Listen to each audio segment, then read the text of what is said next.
finally lifted Cleveland basketball back into relevancy, and everybody was looking for him to take the next step. But his supporting cast wasn't exactly championship caliber. Only one player on the Cavs roster at the time had been an all-star, Zydrunas Ilgauskas, who had only received that honor twice in his career. If LeBron wanted to make the previous year not look like a fluke, he would have to strap a collection of role players on his back and carry them. LeBron was forced to do more than just log a lot of playing time. Every night he was called upon to score because his teammates weren't able to consistently do so.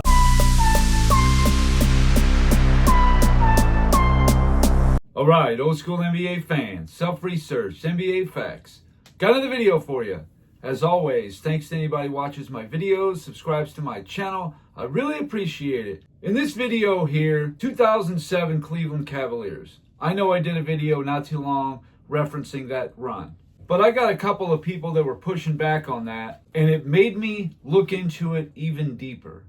And this is historically, going all the way back to the merger. How many teams since the merger got to the finals with a losing record against teams that were over 500? And what was the win differential for teams to get to the finals as well? I included every champion and every runner-up since 1977.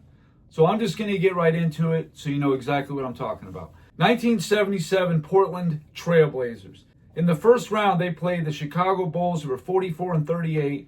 The Denver Nuggets were 50-32. The Lakers were 53-29. That comes to a plus 48 win differential.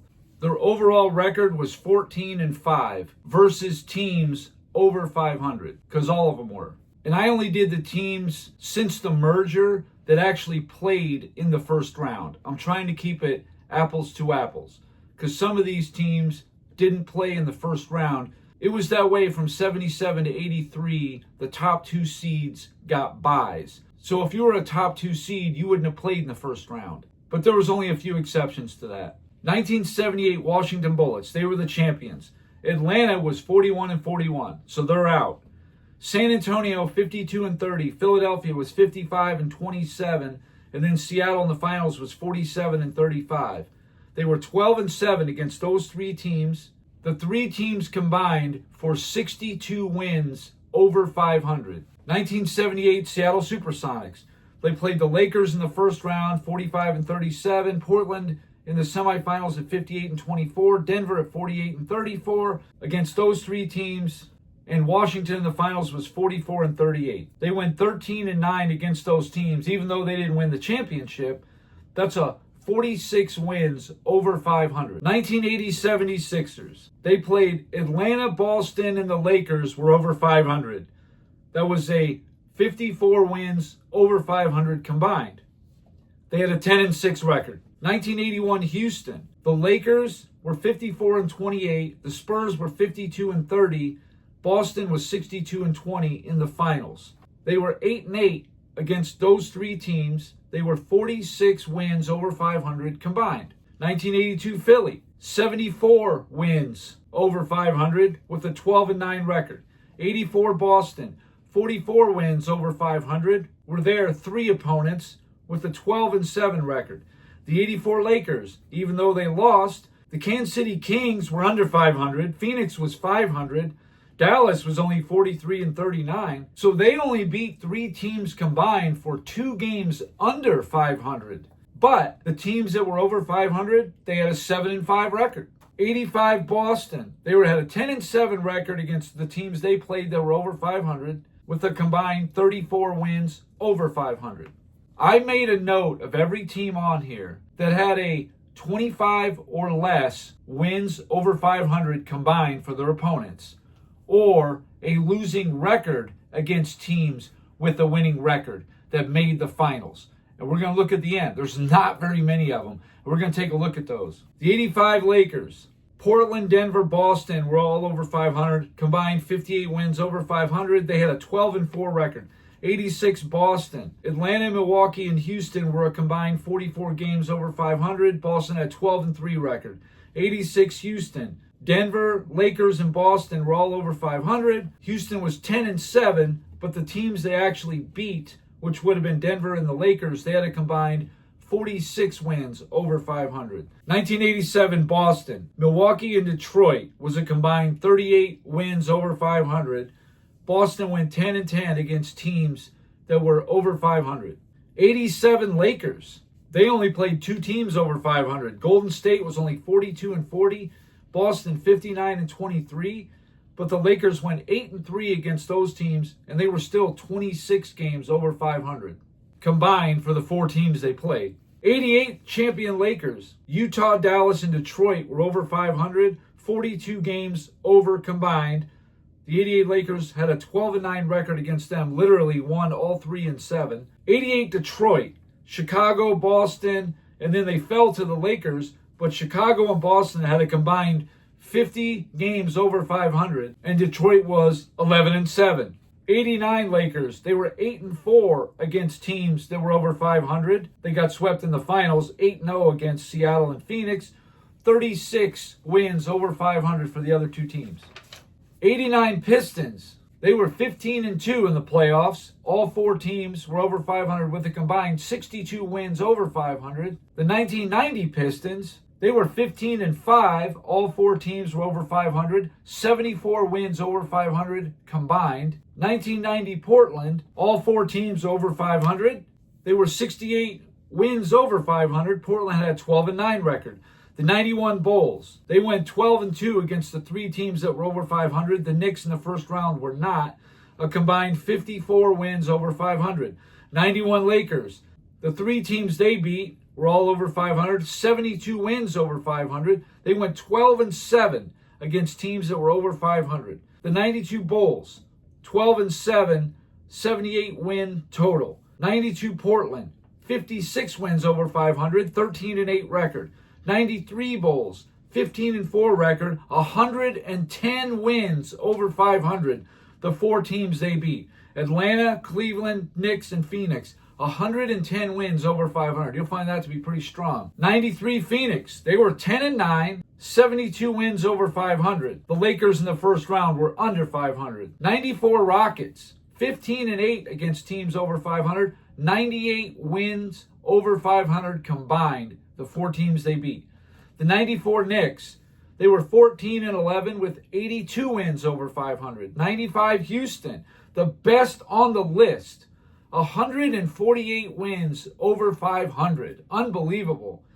15-7 overall record. 95 Orlando. Some people may not realize this, but in the first round, Boston was 35-47. The Bulls were 47-35. So if you combine those 2, that's 500. And then Indiana was 52-30, just 22. So they're going to end up being plus 22 there. So the teams they beat were a combined 22 wins over 500 because they lost in the finals. And Orlando had an 8-9 record. So this is actually going to end up being one of the weaker showings. Of course, beating the Bulls is very misleading because they would have had a much better record had Jordan been there all year. But still, this is a team that'll be included at the end there. The 96 Bulls, every team they played was over 500. A combined 98 wins over 500. The Bulls were 15-3. 96 Seattle, 3 teams were over 500. The teams they beat, though, Houston and Utah, combined for 34 wins over 500, 10-7 record. The 97 Bulls, all 4 teams over 500 to plus 122, pretty awesome, 15-4 record. 97 Jazz, they were 52 wins over 500, 13-7 record. The teams they beat that were over 500 was the Lakers and the Rockets. 97 Utah actually should be 62 wins over 500. The Lakers were 56-26. Houston was 57-25. That comes to 62. 13-7 record for Utah. The 98 Bulls, all 4 teams were over 500 with a 100 wins over 500 total. Bulls were 15-6. 98 Jazz, San Antonio and the Lakers were a combined 70 wins over 500. They were 13-7 overall against teams over 500. That would have been San Antonio, the Lakers, and the Bulls. 99 Spurs, Lakers, Portland, Knicks, 36 wins over 500. And that even accounts for the strike-shortened year. I didn't prorate anything, just straight up. And San Antonio was 12-1 against teams over 500 that playoff run. The 99 Knicks got to the finals. The 4 teams they beat combined for 44 wins over 500, even though they only played 50 in the regular season, with a 12-8 record. 2000 Lakers, 96 wins over 500, 15-8 record. 2000 Indiana, 36 wins over 500, 13-10 record. 2001 Lakers, 110 wins over 500, 15-1 record. Amazing. 01 Philly, 34 wins over 500, but a 9-10 record against teams over 500. So there'll be a team we're going to look at the end. 2002 Lakers, Portland, San Antonio, Sacramento, New Jersey were all over 500 with a combined 112 wins over 500, and the Lakers were 15-4. That's pretty strong.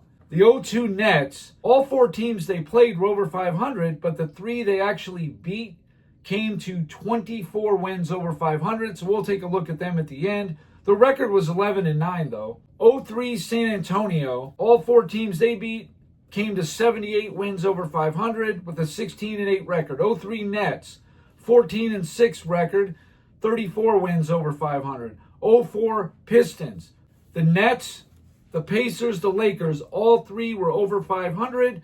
Pistons beat them all, so that's 82 wins over 500, 12-7 overall record. The 04 Lakers, even though they lost, they were 13-9 against the Rockets, Spurs, Timberwolves, and Pistons. 84 wins over 500 for the 3 teams they actually beat, Houston, Spurs, and Minnesota. 05 Spurs, Denver, Seattle, Phoenix, Detroit. 106 wins over 500, 16-7 record. 05 Detroit, Philly 43-39, Indiana 44-38, Miami 59-23, San Antonio 59-23, but they lost to San Antonio, so they don't get those wins. Hope I'm making that clear. They only get the win over 500 of the teams they actually beat. And that still would have been 46 wins over 500 with a 15-10 record because they were 1 win from the championship. 06 Miami. Chicago was 500, so they don't count. But New Jersey, Detroit, and Dallas were 100 wins over 500 between the 3 of them. And Miami was 12-5 against those 3 teams. 06 Dallas. Memphis, Spurs, Suns, Heat. They lost to the Heat, but the other 3 teams combined for 96 wins over 500. Dallas 14-9. 07 Spurs, all 4 teams over 500. They were 16-4, 96 wins over 500 between the 4. 07 Cleveland Cavaliers. This is the team that this whole video is about. LeBron doesn't need anything. Well, I've always said that LeBron, even more than Michael, LeBron could take a lesser group of players and lift them higher. But LeBron's had trouble getting those teams over the hump. So let's not act like LeBron has just carried anybody to championships. He can carry anybody to deep playoff runs, occasionally the finals. But to win it, he's needed big-time help, too. Jordan's rookie year at 22. He's in the NBA, right? Yeah. Agreed, and LeBron's in the finals. Who was better at 22? At 22, I don't know. LeBron had 4 years with the Cavs. Okay. Now, that was a great run. But to say Jordan was awesome as a rookie. Right. So you think it's a debate about if Michael Jordan and his 35-win Bulls team was better than that he was better at 22. Who was the better individual than LeBron player? the year they went to the finals. LeBron had a better team. Look, really? I'm not even sure about that being the case. But LeBron, they beat the championship. In the 48 special year, you think there's a chance that rookie Michael Jordan was better? Washington was 500. They're out. The Nets were 500. They're out. Detroit 53-29. So that's 24 wins over 500. That is the record of the team they actually beat, right? They lost to the Spurs, so they only get credit for 24 wins over 500. A 4-6 record against teams over 500. Any team making the finals, that's a 40% winning percentage. You're going to find out at the end, that's the weakest of any team since the merger. So this amazing run is actually pretty weak. It's a very weak showing against weak competition. And then when they actually played a real team, they got swept. I know this isn't new information, what I just said there, but they're the only team since the merger to only win 4 games against a team above 500, but yet made the finals. So maybe we ought to take it easy about a great run, like Broussard said. Nick Wright, Cowherd, all these channels trying to pump this run up. They've been doing it for decades now. It's the weakest run / showing of any team who made the finals since the merger. Period. Here goes the rest of it. 08 Lakers, 74 wins over 500, 14-7. 09 Lakers, they won the championship, 100 wins over 500, 16-7. 09 Orlando, the two teams they beat, Boston and Cleveland, combined for 92 wins over 500. They had a 9-9 record. Even though they had a 500 record against teams that were over 500, they still won 9 games. 2010 Lakers, 16-7, 86 wins over 500, the 4 teams. 2010 Boston, the 4 teams were 88 wins over 500, 15-9 record. 2011 Dallas, 108 wins over 500, 16-5 record. 2011 Miami, 10-6 record, 72 wins over 500. 2012 Miami, 16-7 record, 64 wins over 500, and that includes all 4 teams.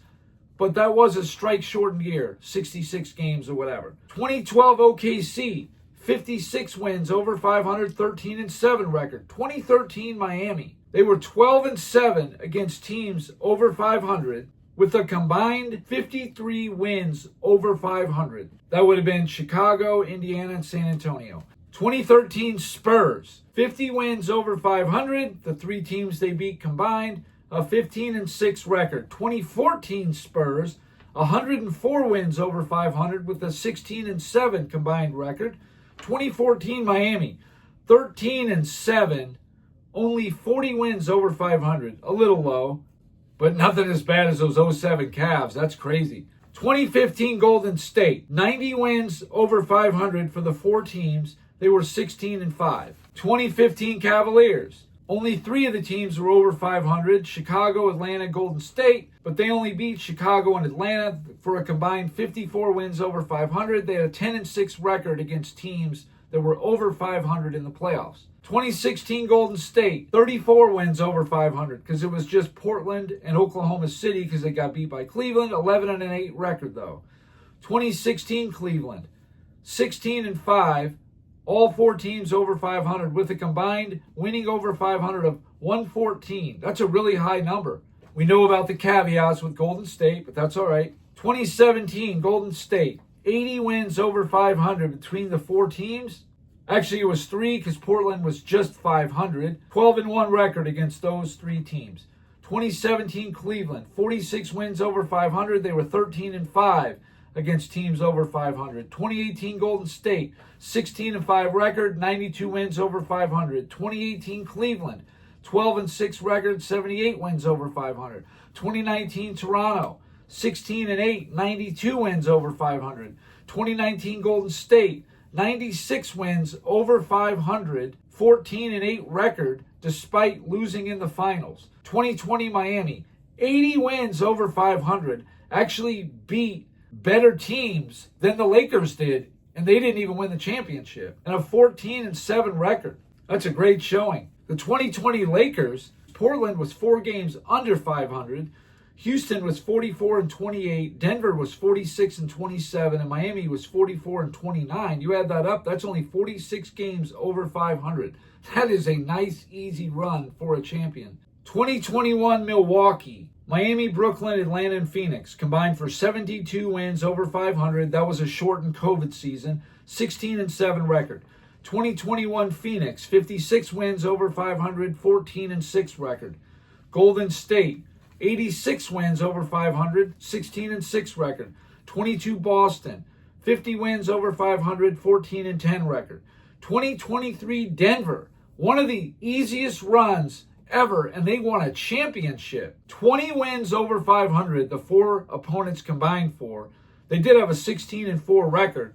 We're going to include them at the end, but since they won a championship, they're hardly in the same boat as some of these other teams. 2023 Miami, 78 wins over 500 with a 13-10 record. 2024 Boston, 54 wins over 500, 16-3 record. 2024 Dallas, 82 wins over 500. That would have been the Clippers, the Thunder, the Timberwolves, and Dallas had a 13-9 record despite getting gentlemen swept in the finals. 25 OKC, only 66 wins over 500 with their 4 combined opponents, 16-5 record. Indiana actually beat more higher wins over 500, 80, and they lost in the finals with a 15-8 record. Milwaukee was 14 over, Cleveland was 46 over, and the Knicks were 20 over. So that comes to 80 between those 3 teams. All right, so the 7 teams we were going to take a look at. The 1984 Lakers. The Lakers finished with -2 of the 3 teams they beat combined. Kansas City Kings were 38-44. Dallas was 43-39. So that's still a -2. And Phoenix was 500. So they're at -2. But Dallas was over 500, 43-39. And they beat them 4 times. They beat Boston 3 games in the finals. So that's 7 wins against teams that were over 500. But as far as wins over 500, it's -2. The 3 teams they actually beat, not Boston because they didn't beat them in a series, but the 3 combined is -2. That is the lowest on the list. But they still won 7 games against teams that were over 500. The next one is the 95 Orlando Magic. Orlando has an 8-9 record against teams that were over 500. Chicago and Indiana. The 3 teams they actually beat, Boston, Chicago, and Indiana, combined for only 22 games over 500. So that's why they're on here as one of the weakest showings. But they still won 8 games against teams over 500 despite also getting swept in the finals. So the 84 Lakers won 7. The 95 Magic won 8. The 2001 76ers, they had a 9-10 record. Their combined opponents were 34 wins over 500, so they're good on that. But the 9-10 record, they did have a losing record against teams over 500, and they're a finals team. But still, they won 9 playoff games against teams over 500. So 84 Lakers won 7, 95 Magic won 8, and the 01 Sixers won 9. The 02 Nets are on here just because they had a combined plus 24 here for the 3 opponents they played. But they had 11-9 record. One of the weakest combined over 500s, absolutely. But 11-9, that's a fine record. No problem there. Then you got the 07 Cavs, who only won 4 games against teams that were over 500 en route to the finals. It's just never happened. Only 4. The 84 Lakers had 7. They're the closest one. And Cleveland only has 4 wins against teams over 500. That is the weakest since the merger. Period. 2009 Orlando, they were 9-9. It's not even that bad. But the teams they beat, Boston and Cleveland, combined for 92 wins over 500. Not a measly 24 wins over 500 like LeBron's team did. And then the last one is the Denver Nuggets, only because the teams they beat, all 4 of them, combined for only 20 wins over 500. Granted, that's very low, but they were 16-4 against those teams and won a championship. So they're hardly in the same boat as 07 Cleveland. Those are the teams that caught my eye, and the bottom line is the Cleveland Cavaliers are the only team since the merger to make the finals while only beating 4 teams over 500. The next closest was 7, and they had a combined 24 over 500 because that's all Detroit was. 2 500 teams and 1 team that was 24 wins over 500. Now, you want to tout this as some kind of monumental achievement? You can do that. But just know that the 07 Cleveland Cavaliers had the weakest showing of any finals contestant since the merger. Just remember that. The weakest showing. The next one was the 84 Lakers was 7. Just keep that in mind the next time you guys want to run your mouth about some carry job. It really wasn't that special. So anyway, that's all I got for this video. Thank you guys for watching. If you liked it, please hit the like button. If you wouldn't mind sharing it, that would be great. If you haven't subscribed already, please do. I give daily content, and that's it. Until next time.